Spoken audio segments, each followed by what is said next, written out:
friends. Welcome back to the Messed Up Movies Podcast, the podcast celebrating movies and filmmakers that embrace the insane, the outrageous, the unhinged, the off-kilter, and the all-around kind of messed up fun you, your mom, and your dad can't take your eyes off of. I'm your host, Griffey, joined as always by friend, co-host, and bearded guy you never want to let into your mom's house, Alex Dandino. Yep, that's absolutely. right. Before we dive into the emotional, murky depths of today's film, The Surrender, selected by patron Big Nick. What up, Big Nick? One of our dear friends. Before we dive into The Surrender, programmed by our dear friend and patron, a little bit of business. If you want to have a movie someday talked about on this show, if you want to have a voice in deciding what movies we talk about, what movies become our Patreon exclusives, if you want to hear a huge catalog of amazing exclusive episodes and podcast miniseries like The Creep Tape Season 2, Tales from the Crypt, Black Mirror, we've got them all. Come join us on the Messed Up Movies Podcast Patreon. That's the best way to support and grow this show. We're always working hard to try to figure out how to make that the most fun and awesome community you could be a part of. That would mean the world to us. Make sure you find Misfit Parade on YouTube, TikTok, Instagram, all the cool socials. We're there. You're there. Let's hook it up. Let's have some fun. Also, make sure you go to Indiegogo and type in Mr. Cream Jeans, our first film. We have been shadow banned, so you have to type it in. You can get the perk where you can join this podcast. You can be on the show talking about a favorite movie, an old movie, a new movie, movies in general. You can do a film festival draft with me, Dandino, Sophia, Heath, Sam, whoever you want. We will make that happen for your support in us making our first film. All right. This December of the year of our Lord 2025, stocking stuffer list. So this movie today, The Surrender, was selected again by our patron and friend, Big Nick. Thank you for your support. Thank you for giving us this movie. This is a 2025 horror film that somehow flew under my radar. When we switched the show from the Film Alchemist concept of just talk about any movie to talking about messed up movies, I naively thought there was no fucking serious horror movie that I do not see anymore. I watch everything, I thought, right? There's low budgets that sneak by. But for the most part, I see everything. Not only is this a 2025 horror movie, this was a Shudder release, right? How I missed this movie, I do not know. So it's kind of cool that Nick picked it, right? Here we go. When the family patriarch dies, a grieving mother and daughter risk their lives to perform a brutal resurrection ritual and bring him back from the dead. Written and directed by Julia Max, starring Colby, Minifie, Kate Burton, Chelsea Alden, right? So this is a story. This is kind of a broken family story, right? A mother and daughter who don't get along very well. The dad is in what feels like some kind of cancer-ridden coma, right? He's essentially like a hospice thing, yeah. Yeah, he's just chugging morphine. He's not doing well, right? Yeah. The mom and the daughter clearly are not getting along. This situation has exacerbated what is going on in their relationship. Things are happening. There's a money intrigue. There's this and that. What do you do at the end of a life? What would you do to bring back someone from the dead? Now, I think this movie, I love Colby Minifie. She's fucking fantastic in this movie. She is. It's a very heavy metaphor kind of a film, right? This is not as much a trauma monster, but trauma is the horror of this film. I'm not sure the metaphor lands perfectly in this movie often, but what I will say, it has some great imagery, right? And just watching Colby Minifie go through these kind of stages of grief, but trying to protect her own life while reconciling with the images she has of her father who's now gone and her mother who's left. I did find a lot of emotional meat on the bone that made this movie very captivating to me. Even if I still don't think the ending works at all, it still worked for me for the most part. So, Alex, what were your opening thoughts on the movie The Surrender? Okay, so directorial debut, or at least feature directorial. Oh, really? It's pretty cool. Wow. Yes. First feature. She's done like 3 shorts beforehand. And before that, she did what I do, production, like financing and stuff like that. Represent. Cool. Well, you know, the leap from short film to feature is hard. Gargantuan. That's like trying to dunk on a 10-foot hoop and then trying to dunk on a hoop that's attached to a satellite in outer space. It is an enormous difference. It's a big jump. So, like, hats off to Julia Max for making that jump because, goddamn, dude. Not only that, you're dealing with, Colby Minifie, Kate Burton. Like, these are really strong character actresses who can turn in really powerful performances, which they do, by the way. Very yes, cool. They do. Incredibly good performance. Both, like, the two leads of this movie are spectacular. The first 50 minutes of this movie, I am fucking glued. 100% absolutely into it. Think it's awesome. Great family drama. Great just like back and forth between the two of them. Like, I was really into this movie. As soon as this ritual thing starts coming apart at the seams for me. Not in a bad way. Not that I can't finish the movie. It's just, it's a thing. I stopped the movie because I was like, whoa, wow, we have got to be towards the end of this movie now, because there's no way that this takes, and I was like, oh my God, 40 minutes left of this movie and we're in the middle of, like, we haven't even started the ritual. The ritual takes 40 fucking minutes. Oh my God. Again, not a bad thing, but it does sort of lose its momentum a little bit because those two are so good together. Like, I mean, spectacular casting. And this is something that I think gets missed a lot, especially in horror movies like this. Casting in these kinds of movies is so important because it's like the difference between making like your mid-tier, like kind of just like you're going like, you know, by the numbers horror movie, or like your no budget with just spectacular casting. Because like, again, horror movie casting is so hard, and I think a lot of the times like it's like, oh, who's going to be a great scream queen or who's going to be this kind of person? It's like, if you just cast great actors and give them a really good script, they'll just do the fucking movie. You don't have to do a lot of like those kinds of like extra directing notes to yourself, which is like, oh, okay, cool. Well, they can't really do this. Like, no, this is a great actress. These are two great actresses who can just play off each other. And if you do enough rehearsal, you can probably get a great performance out of both of them. That's exactly what's happening. I think as soon as things get genre-y in this movie, kind of like loses its steam for me a little bit, which is strange because normally that's when these movies kind of like pop off. And you might have a very different take than I do for this, but like for me, it really like kind of just like grinds to a halt once that fucking dude shows up at the house to do the ritual. I'm like, man, all right, let's get this going because we got to move. Like, we got to get to the end of this movie. Let's go. Yeah, it's one of those, and again, I do think you're right. This is an outlier to horror often to me, right?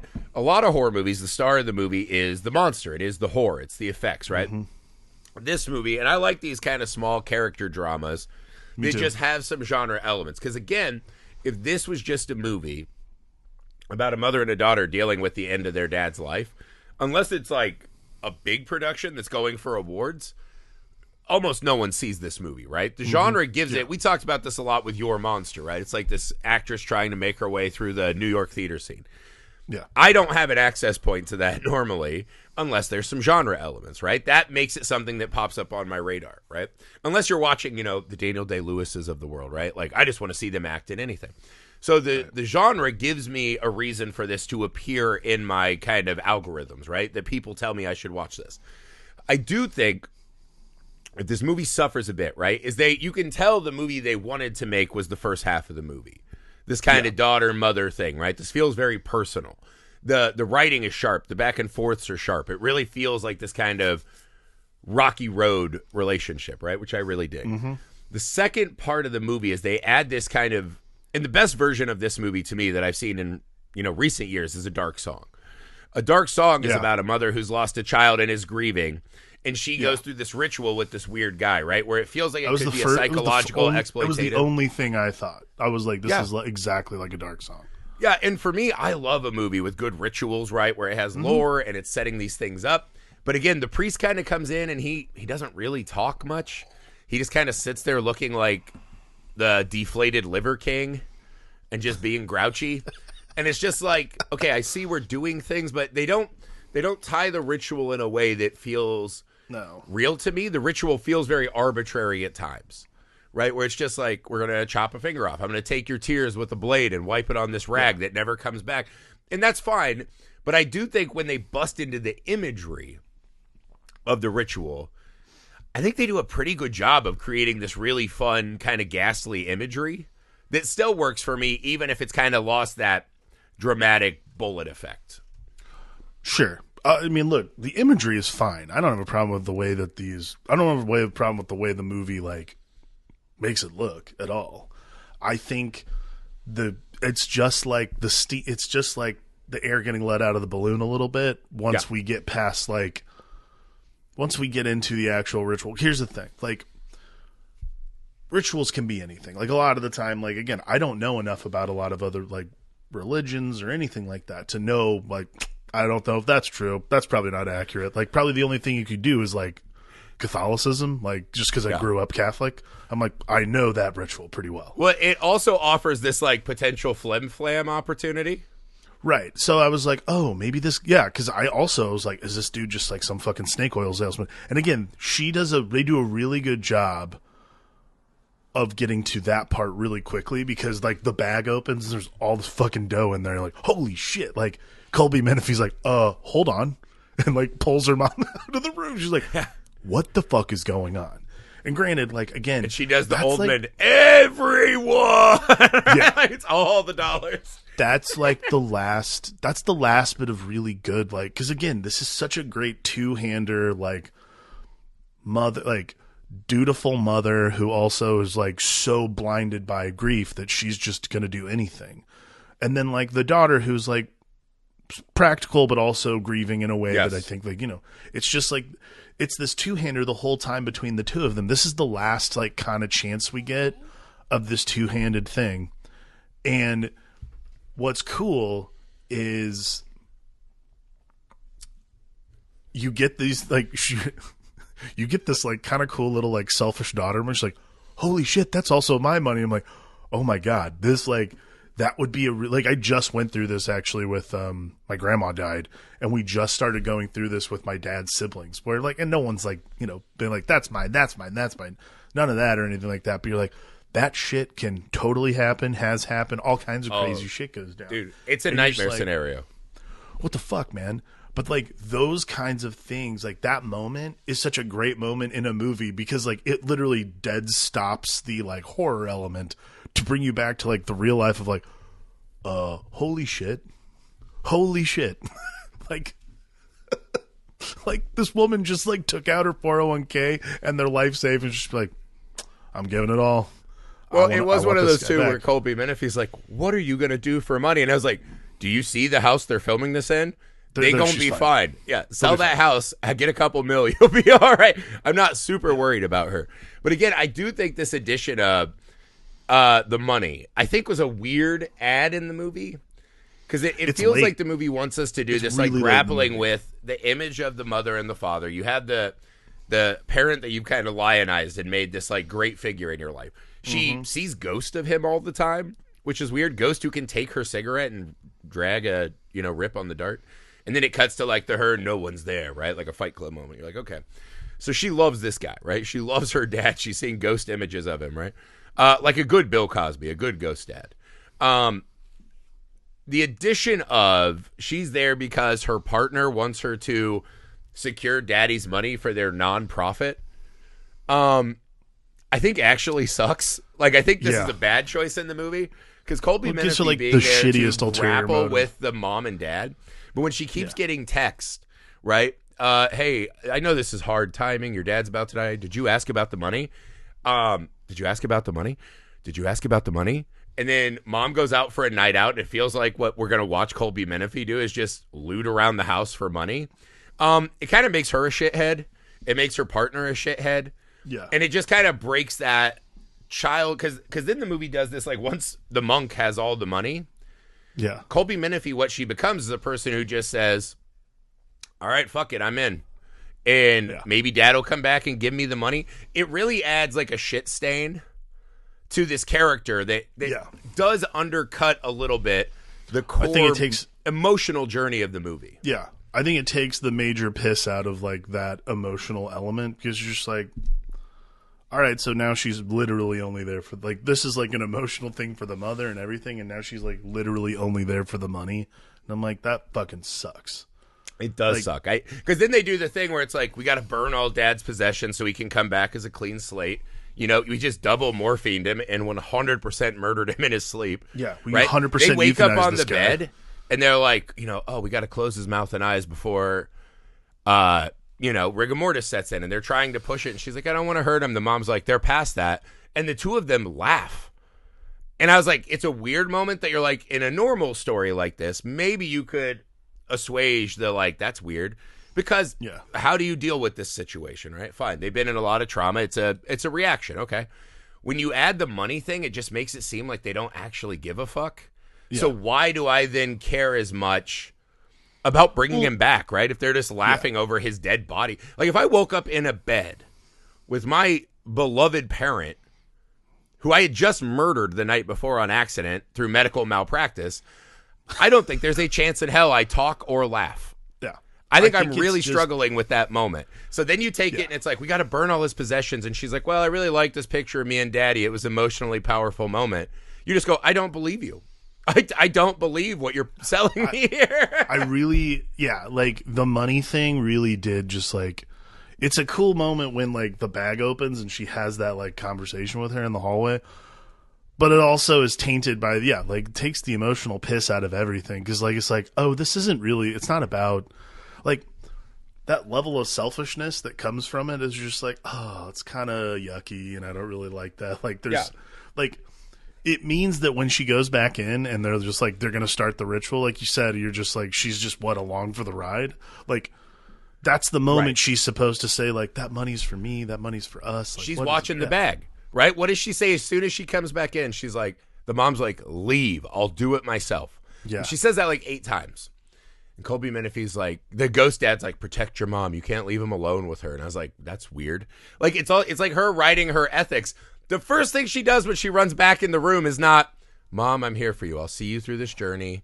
We'll do this last thing together. She runs up to the empty bag and she goes, where is it? What have you done with it? And I was like, you are crippling my ability to care about this character. You are destroying the life raft I need as the fucking sea kicks up. Like I need to sit on that life raft.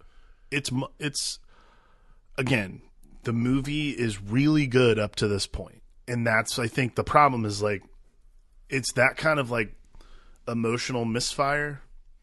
And then the other part really is just, like, this ending sequence. I mean, like, this should have been, like, a 20-minute sequence at best to end the movie. It is the other half of the whole fucking movie. And I don't know about you. Look, and this could just be how I watch movies now, and I could just be wrong completely, and that's fine. I don't give a shit about that. But I was watching this and just like, this is a lot for the end of a movie. Like, this is the kind of thing where, like, a ritual like this should be, like, the very back half of this movie. And instead, it's just, like, it's such a huge chunk of the movie for it to be in a dark space with a circle in the middle of it. You want it to be like the last third, not the last half.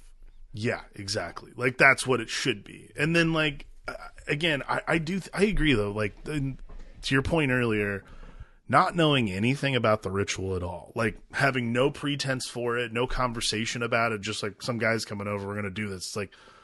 Yeah, my yoga instructor gave me the number for a monk. And you're like... Yeah, I'm like, oh, okay. Hold on. Can we at least back up and like say like, oh, Mom's gotten really into this particular, like they touch on it really briefly in that kitchen scene where she's like, Mom, you took one yoga class. You're not a spiritual person. Like, get the fuck out of here. I was like, that's a great moment in a movie like this. Yeah. But how about the mom giving him half a morphine dose because she wants his brain clear? And the nurse is like, when he calls out, he's in agony.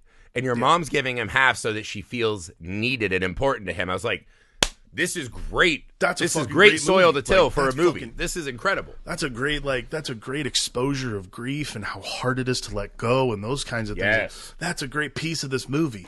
That's what this. That's like the core consensus. And I think the problem is once they're in this concentric circle of grief together with both ring fingers severed, you're just like, all right, I guess we're just doing this. Like, I have no idea what the rest of this ritual is, but sure, let's keep going. Why not? Right. And that is an issue with the movie, right? Like, something like Bring Her Back also has an obscure ritual. We don't know anything about it, right? We watch Sally Hawkins watching an old VHS tape.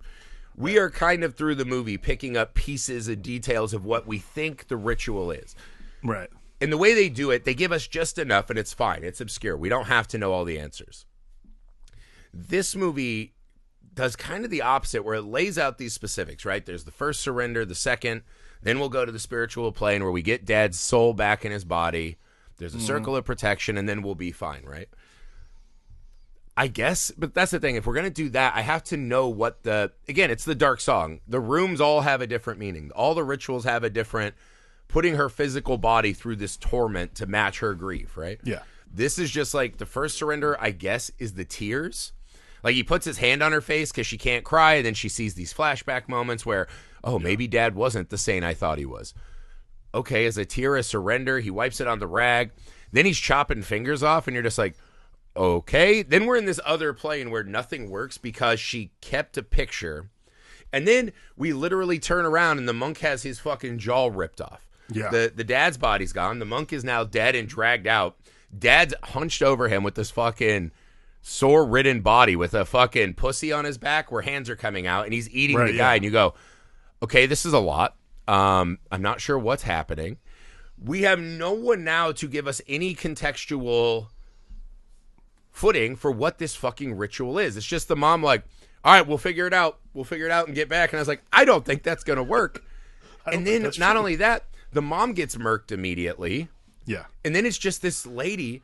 And this is the thing where I was like, this movie's missing a step for me. And I think this is, if I give this movie cover, this feels like a hyper-specific, based on a real moment in Julia Max's life, right? Mm-hmm. I'm guessing this is an ultra-personal tale where these kind of things did happen with her. She's showing these kind of sitting in grief images that to her have power. But to me, when I watch this lady just sleeping in the middle of this circle alone, I, as an audience, also feel stranded in the darkness of what I thought this movie was going to be. And those moments for me is where it really fucking starts to wobble. Because I would say right up to the mom getting murdered, I was like, okay, I'm with it. Yeah. But then it's just Colby Minifie sitting in the circle. She sees a herd of other dead, ashy white people, right? Like they're in a fucking Nine Inch Nails video or a fucking Tool music video, right? And it's like, okay, what does that do? She goes back through her memories and sees that it's complicated. And I was just like, okay, man, I don't know what this is supposed to do for me.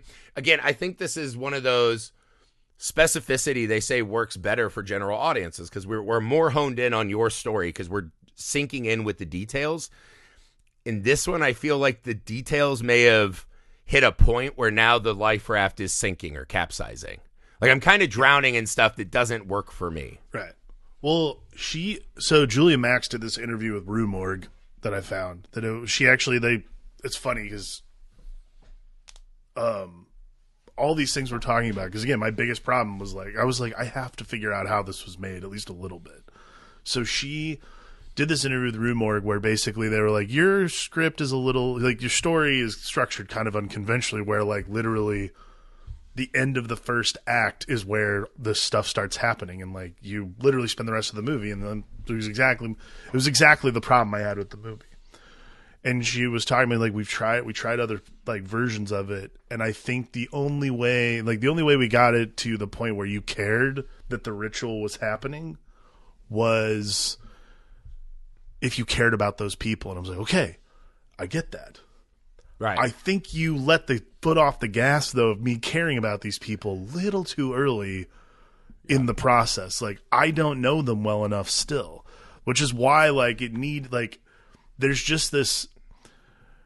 I think, like, to your point, there is just this problem with, all right, so we're just, like, sitting here in the middle, like, now it's just Colby Minifie alone in this room, and you're just like, okay. Well, what it does is, we know she's there. She also sucks because she's there for the money. She's there for the bag, and then we're supposed to think once she's now abandoned with nothing, right? She's not going to have the money. She's not going to have her parents. That now I'm supposed to sink in. It's kind of like the murderer who, when all the fucking victims get up to give their statements, cries and is like, I'm really sorry for what I did. It's like, you murdered 36 people. I don't really believe you're that sorry for it. You probably would have stopped at 2, 3, right? Like once you've killed that many people, I don't think you're sorry at all. I think you're sorry you got caught. And again, I think there are some script decisions that make it to where I don't believe this is earnestly just a woman. Because there's that great moment at the end where her mom comes back as this kind of spirit, right? Mm-hmm. And she does the, I had this image in my head of you and Dad, yada, yada, yada. I think that image made it to where I couldn't truly see either of you. Great moment that pairs with the opening movie I was watching. The problem is I don't believe she had like a real emotional renaissance in this moment. Yeah. You know what I mean? When she breaks the circle of protection to just surrender and die and the light comes on, like that's the final surrender. When that movie cuts to black, I was like, this white. is almost... When it cuts to white. Or white. It cuts to white, right? And it says for someone, right? I'm guessing it's a, tribute it was to her mother. whoever... It was her mother. Her mother right. had... the reason she came up with this was her mother had an end-of-life doula for her stepfather. Which, again, I don't know what that is, but apparently it's someone who helps... Like a live-in hospice helper, yeah. I think so, probably. So it makes sense, but it's one of those two where it's like, again, in that... There's no catharsis in the ritual. There's no rhyme. Really. So it's like, just by giving up your pretenses of mom and dad, you're like, is that what the movie is? Is she going to go back to the real world in a house where her mom and dad's body are gone? She's missing fingers and just go back to life? Like, it's weird that the movie takes so much time, and we need that extra 10 minutes. Yeah. She crawls out of the doorway at the end and is like back in her childhood home, like the version of the home was when she was a kid, and she's sort of just like a ghost in her own memories of these moments, and I'm just like, yeah, it's like an Inception time loop. Yeah, a little bit. And again, it was just, it's because I'm sorry, like I really really wanted to just like say that this movie was awesome. The problem is like that whole thing with the money takes the fucking emotional piss out of literally everything. I could not care less. And then all we're watching is her in a middle-aged woman emotional X-Men Danger Room. And you're like, all right, I guess. Like, all right, sure, why not? Like again, it's very emotional until the money. And then I'm like, which happens fucking early. That's like really the second scene of the movie. And again, I think also like, they make Colby Minifie's playing it hot the whole time. Yeah. And she's great in this movie. She's fucking awesome.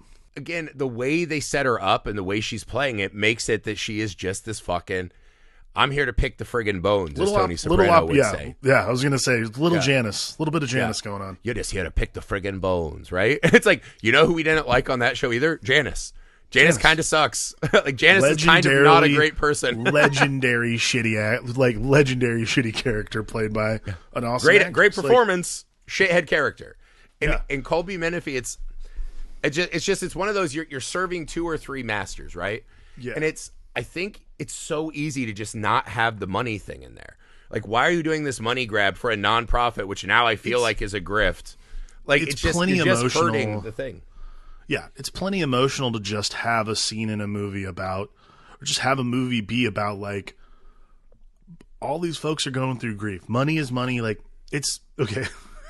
It's actually like that John Edward thing on South Park where they're like, okay, what about the money? That's a very common thing at the end of someone's life. Death, there's a lot of problems with money. That's what happens. It's like, I know what's going to happen. It's as if there was just like, okay, I don't know if you think, but if you think this, it feels like a studio note. Like, it feels like a note that she got from someone where it's like, there needs to be some other thing here. And I'm like, I don't think that's true. You could have just gone with grief the whole fucking way, and you would have been fine. This was the intentionally giving yourself Achilles heel moment. Like, there's no note that makes this more dramatic. What it does is it kind of underpins it to add, like, a false drama. Right? And again, the rest of the movie just doesn't unfold in a way where that money adds anything. It only hurts. But yeah, I think of this a lot, right? Like, my dad abandoned our family when I was young, right? My dad now lives within an hour and a half of me, and I'll never see him again the rest of my life, right? I saw him at my brother's wedding, and he acted like we were old buddies. And I was like, bitch, you left me when I was like 9. We're not friends. I watched my dad, who abandoned me, play with my kids. When I found out I was having my first kid, he sent me a Facebook message. And he's like, bro, having kids is going to change your life. Just wait. And I was like, how would you fucking know? Because of the handful of weekends you bought me McDonald's and like, it was really tough, right? Yeah. But I think about this moment a lot because we had a loss in the family not long ago, right? And they kind of resurfaced all this. Like, he wasn't there. He didn't come say goodbye to his son. Just brutal family stuff, right? And I think about all the time, like, what am I going to do when someone from the family calls me and it's like, he's on his deathbed. He wants to see you before he dies. Yeah. Right? Do I be the guy who just shows grace and is like, right on? Or do I be the kid who got left and just say, you know what? Fuck you, man. You know, what if they dangle something in front of me? Whatever it becomes, right? Mm-hmm. That, to me, is probably a story that everyone, if they look in their own life, has a version of that story, right? Like some kind of tough moment with someone who's going to go. And everyone always says, right, they're like, you don't get time to say the things you need to say. Say it now, because people are gone, man. They just disappear. I think there was enough there to do that. And I think the movie makes two mistakes, which is, one, when you add these ulterior motives, it doesn't need that. This is about the drama of losing the parent you love and being afraid of only having the parent left who you've made the villain of your life. Right? That scene at the bottom where she's, you know, like, everything's about fucking you, where they're screaming at each other on the stairs. That's what this movie should have been. Yeah, and absolutely. The thing is, if you want to do this ritual movie like A Dark Song, I think that ritual needs to start earlier and be the backbone of this tale. Yeah. The problem is you're making two different stories that are not serving each other most of the movie. Yeah, I agree. I think, like, we're starting with the movie that, like, she wanted to make, and then, like, the back half of the movie is, like, it's like what got the financing. Yeah, like, I think that's the thing. Well, it's the, like, I don't want to make a play. I want to make it cinematic, and in a weird way, you undercut. Not to be glib, like, make your movie. I don't give a shit. But, like, it's just one of those things where... And again, let me reiterate, I like this movie a lot. There's more shit that I love in this movie than bothered me. But it's one of those, sometimes you see a movie and you're like, God, this could have been like, I would never have missed this. Had a couple things clicked a little better. This would have been on everyone's list. This has all the elements of a real, like, new horror beloved classic. This has all these earmarks that I thought were really, like, again, it's one of those things where it's just, actually, you know, it's kind of this new symptom of movies that are like this. And I don't remember, by the way, again, I liked this movie, but a lot of movies do this thing where I call it, like, A24 sickness, where everyone does, like, a thing that it's like this bait and switch deal that all the A24 movies do now, which is like, hey, I'm going to trick you into watching one movie, but really you're watching this kind of movie. And you're like, I don't always need that. It's not bad. Like, it's not like, you know, but, like, that's the difference between that kind of movie and an A24 movie. Is a lot of times A24 movies, like, whatever that switch is very different and very captivating. And sometimes it's just like, it's a little bit of a misfire. It's not bad. Yeah. It's still a really good movie. And, like, Kate Burton and Colby Minifie, holy shit. Like, fucking awesome performances. Incredible. Yeah. And again, what do they do once the ritual starts? They get muted. It's like, but again, I think, like, to your point, it's the horror has always been the, like, kind of backbone, like, moneymaker, right? Horror always has an audience. You might not make the Avengers money, but, like, horror has an audience. Horror turns a profit. A lot of people who break in their first movies, they tell you to do horror, right? Because there's an immediate audience. There's an immediate reason to watch it, right? And I'm guessing this was the kind of mental math of, man, it's hard to write about my personal grief in a way that anyone's going to want to watch, right? It's the spoonful of sugar helps the medicine go down. If I put some horror in there, people are going to watch it. It's going to give it something to make it more palatable, which I do agree with. But some movies, you can tell that it's the other thing they really like, and the horror feels like an extra coat. It's like the Tim Robinson thing, right? Like, you put the fucking cool, like Brian's hat. You put the hat on to feel cool, and then everyone's just like, why are you wearing that hat? Right? Like, that's a little bit what this felt like at times. And again, I'm not saying the horror stuff is bad. The imagery of this void is great. Like, when the dad's chewing and the hands are coming out, the army of naked, ashy whites is fucking scary, right? Having to look at your dead mom and say all the things you didn't get to say to her in life is good and scary. Like, this stuff does work, but it feels odd. Yeah. To use the Brian's hat metaphor, when he tells his boss after he says, take the hat off, he's like, you can't tell me to do that. The guy said, I'm the only one who's ever pulled it off. I'm like, yeah. They're supposed to. They're salesmen. Like, that's what it is. Like, I pulled it up. What the fuck? Like, you know, That's, it's like, yeah, the guy is absolutely going to tell you you're the only one to pull it off because he knows you're dumb enough to buy it. And then you wind up with wheel grease on the flaps. That's all. They're not wrong because would we be watching or talking about this movie without the ritual? No, we wouldn't. No. But again, I do feel like it feels a little more like an arranged marriage than like a naturally chosen out of love marriage at times. Agreed. I don't know. Overall, pretty awesome, though. Like, I did really enjoy this I did movie. really dig it. It was cool. And again, it's on the back of these incredible performances. Mm-hmm. And again, that also goes to the writing. You got to give the writers the material to pull off. So, again, I think this movie did way more right than wrong, but it's just like, it's so sad, man, because we write. We don't write probably as well as Julia Max, but we write. Not even close. And it's crazy. I remember I did this in film school. I wrote this fucking short story that I thought was incredible. And it was these parents fighting at a Halloween party, right? And that they had made fake tombstones for all the kids, right? This is something my family, friends, parents did. They made fake tombstones of all of us, which now that I'm old, I'm like, that's morbid. Like, why not the adults? Why would you make fake tombstones for kids and imply that we're going to die young? That's very weird. But they did this. I wrote this whole story about these fucking parents arguing over bullshit. And in the background, one of the kids is fucking choking to death on candy. And because they're arguing, they don't see it. And he fucking collapses by his fake tombstone. And I remember taking it to class, right? In film, or he says I can't call Ball State Film School. When I was in college trying to be a filmmaker. Elitist. I remember taking it to screenwriting class. Well, he went there too, so it's a self-destruction. Even worse. Yeah. But I took it to class and I was like, I'm going to fucking blow the dick off of all these people. They're going to see how good of a writer I am. I was like, I really thought this one out. I crushed it. And I'll never forget sitting in class. I added some weird detail that the dad was like a crunchy granola hippie type, right? Right.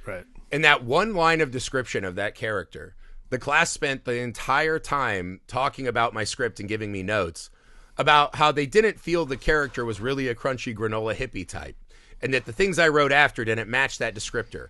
No one talked about anything else in the script except for everyone in my class just fucking dogpiled me. And I remember feeling so crushed. I was like, I'll never write again. This sucks. And that's just what happens, man. You can write a thing in your movie that does so much damage that you don't even anticipate. And to me, this is an example of a really good script that had that one fucking self-inflicted wound with the money thing. I had the exact same thing happen to me. I also went to Ball State for 2 years, but then I went to San Diego State. My first film class in the film school at San Diego State, Heath, you fucking elitist. Oh, Heath, you are a film student. It's okay. My first film class, so it was 16 millimeter film. And the last project was like, everyone had to pitch something. And I was like, cool. I pitched a silent film about, I pitched a silent film. So like, absolutely. So I won, so I didn't have to record any audio at all. Cons. Yeah, totally. Well, it was mostly, so it was like, God, it'd be so much easier if I didn't have to record dialogue. You're a real film student, yeah. Oh, that part like, I agree with. Yeah, that's what I'm saying. So it was like, because I have to. I'm like, well, it'd be easier if I didn't have to shoot any dialogue perfectly. Like that's what I should do. So I pitched this silent film where people essentially were just using body language to say like a lot of like, basically do the scene. And I wrote it and I'm like, man, I actually feel really good about this. Like I can pitch this in front of the class. I feel like this is kind of a winner. I went in and pitched it, and people were so hung up on the fact that I had called it like charades or something like that. They were so pissed that I had called this thing charades. That's what I'm like, did anyone listen to what I talked about at all? Yeah. They're like, well, why would you call it charades if they're not playing charades? I'm like, what? Yeah. And that's the moment that so many people's creative journey ends, because you get fucking assaulted by a wall of cocks that just fucking attack. And again, I love that movies like this exist and get made, even if they're not perfect. I have a newsflash for you. Almost no movie is fucking perfect. Almost every movie has these things in it. I don't think that unravels all the good work that comes after. And I love that people stay the course even after. Maybe we're part of the wall of cocks now because we're talking shit. But I really like this movie. I can't believe more people aren't watching it. And I think it's probably because of the mixed reviews with the ending and the little bit of wonkiness and how it's laid out. But still again, very good. If you make your first movie and it's so much more good than issues like the money thing, that's a huge fucking win. I would be excited to see another Julia Max movie, right? Like, she nailed the important part to me. Yeah. She did the hardest part, which is a really good actual character performance. I would really like to see Julia Max make another movie. It was for really sure. Cool. It was cool. Alex, what's the most messed up moment in The Surrender? You know, anytime people's fingers get cut off, that grosses me out. When she steps out of the when she picks up the phone and she only has like one finger left. Well, that grossed me out. I don't know why. That was the one thing I was just like, ugh. Well, she does a thing too where she's like, I got to figure out how to get out of this fucking hell void. And she's like, oh, I get it. I'll just surrender more fingers. And she's sitting there like this. And she's like, which one? And I was like, do you go full Ninja Turtle? Like, what's the one? Is it the pinky? Do you go Ninja Turtle? That is wild. Yeah, as she's in a hell void with naked ashy whites walking all over, you're just like, Jesus Christ. That's very messed up. If I had to pick a most messed up moment, I think it's clearly when you and your mom decide you're going to sleep in the bed with your cancer-riddled dad who's in a essentially morphine-induced coma.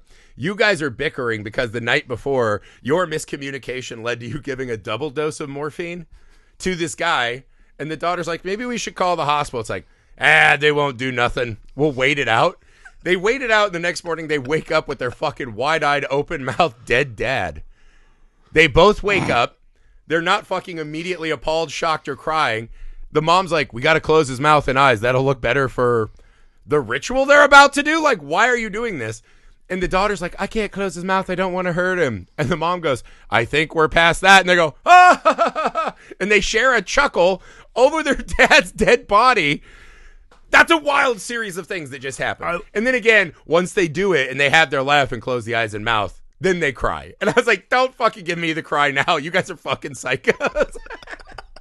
That moment really jumped out at me. That's insane. Yeah. And again, there's a body with hands coming out of it. There's all kinds of cool horror stuff. That was a moment of like real world, like that revolted me. Like I was revolted by that moment of them in bed with their dead parent just having a yuck. That really fucked with me. I thought it was a very healthy release of energy, but I get it. Psychos. If my kids laugh over my dead body, I'm coming back from hell to haunt them. There's no way. They better be crying immediately or I'm coming back. That's it for The Surrender. We hope you guys find this movie. It is on Shudder. Go watch this movie, man. Support these kind of movies. Yeah. We hope Julia Max makes another movie. I think she has great things ahead of her. Me too. That's it for this movie, guys. We have more stocking stuffers to come. We have our Christmas pick of the year to come. Make sure you go to the Messed Up Movies Podcast Patreon page. You can help direct the direction. Wow, that's good writing. Of this show. You can help determine what kind of movies we talk about, what our Patreon exclusives are, what our miniseries are. We would love for you to join. It's the best way to help support and grow this show. Make sure you find Misfit Parade on YouTube, TikTok, all the good places. We're there, you're there, let's hook up. Go to Indiegogo, type in Mr. Cream Jeans. You can help us make our first feature film by joining the pod. You can talk about anything you want as long as you help us make our movie, and we would appreciate it. We'll see you next time.